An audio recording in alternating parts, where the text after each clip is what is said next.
Hi Russell, just to recap on what we did in today's lesson, if we look at the footage and go over what we see down the target line on the left with driver, just to pinpoint a few areas for you to concern yourself with or work on over the coming weeks. Takeaway is progressing nicely, there's nowhere near as much rolling in the club face as you take that away. The shaft does, this is a little bit of a funny angle to see it more clearly with the iron footage we took today, however the shaft does get a little bit behind you. You'd probably prefer to see it at that point a little bit more in line with your toes or in line with your hands, if you will. Consequently, as you're coming into impact, you just get a little bit underneath it, a little bit too much from the inside.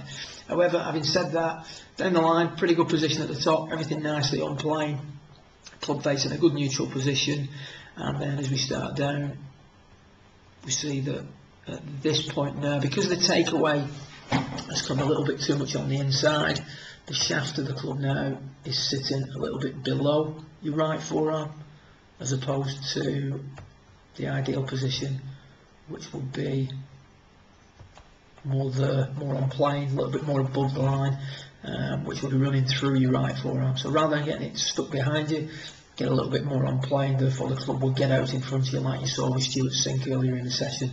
Having said that, the work we're going to do on the impact bag, we've got the footage on the right there, is going to clear that up as well. As you release the club earlier and more gradually, you will get that shaft a little bit more upright coming into it and a little bit more out in front of you.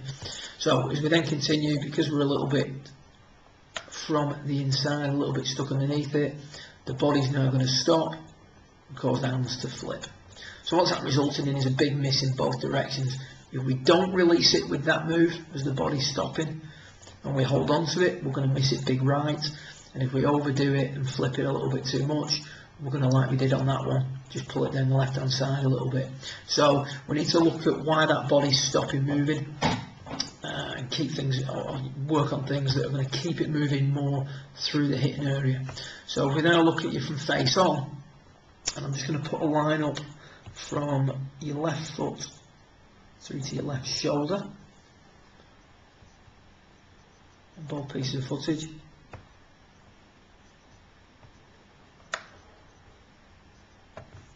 and then just go through where that stop and flip action comes into it.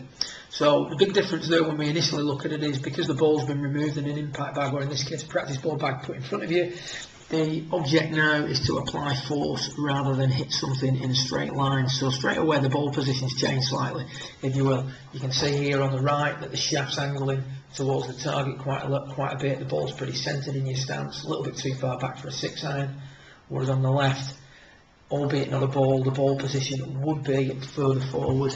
And you've done that instinctively. Bear in mind the picture on the left, I haven't asked you to do anything in particular, I've just put a bigger object in your way.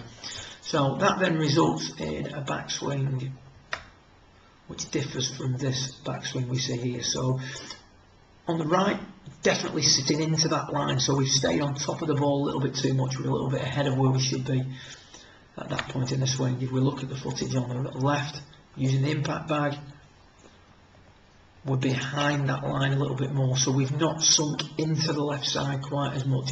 Partly due to the ball position, but also because you're now moving off the ball a little bit more, or in this case off the impact bag a little bit more.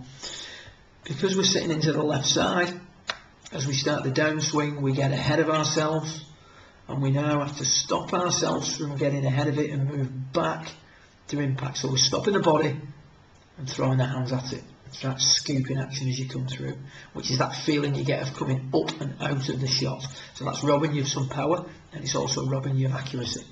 If we compare that to the feel or the look that we get on the impact bag, we've now moved behind it more. We can now make a good strong move into the left side without getting ahead of it, and we can see a much earlier, more gradual, wider release.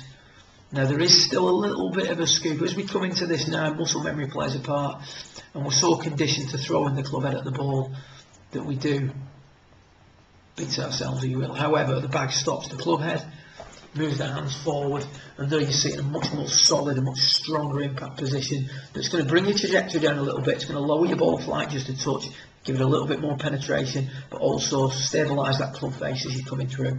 So there you go. My big key from the lesson today, Russell, is to get on that impact bag and give it some hammer over the next 5 weeks. We're looking to create a position a little bit more behind the ball on the way back, and then obviously we're going to try and release it a little bit earlier. The bag's going to condition us to release it a little bit earlier, a little bit wider, and then firm those wrists up through the hitting area. Having said that, there's a lot to think about. More importantly, try and feel what the bag gets you to do. So just be aware of what that impact bag is making you do. Okay, good luck. You know where we are. If you need to chat, pop in the shop or give us a ring. Thank you.